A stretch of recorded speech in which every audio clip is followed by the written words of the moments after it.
রমজান মাসে যারা রোজা না রাইখা দিনের বেলায় পেট ভরে খাইতাছো, একটা কথা ভালো কইরা মনে রাখো, তোমার ওই পেটের ভিতরে জাহান্নামের আগুন দিয়ে পুড়ে ভরিয়ে দেওয়া হবে। জ্বলে পুড়ে তোমার পেটটা সারকার হইয়া যাবে রে বান্দা। তুমি কিসের আশায় কিসের মায়ায় পেটটাকে বড় করতেছো? কি ভাবছো একটা মাস যদি তুমি না খাইয়া থাকো তুমি কি মারা যাবে? না মারা যাবে না, কিন্তু তুমি রোজা না রাখার কারণে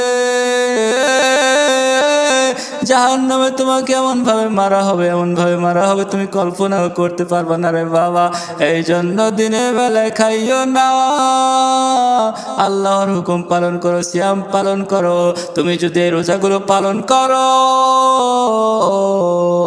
ভালো করে শুনে রাখো রাসূল কি বলেছেন, যারা আল্লাহর সন্তুষ্টির জন্য তারাবি নামাজ আদায় করবে এবং দিনের বেলায় রোজা রাখবে, আল্লাহ তাআলা তাদের জীবনের তামাম গুনাহগুলো মাফ করে দিবে।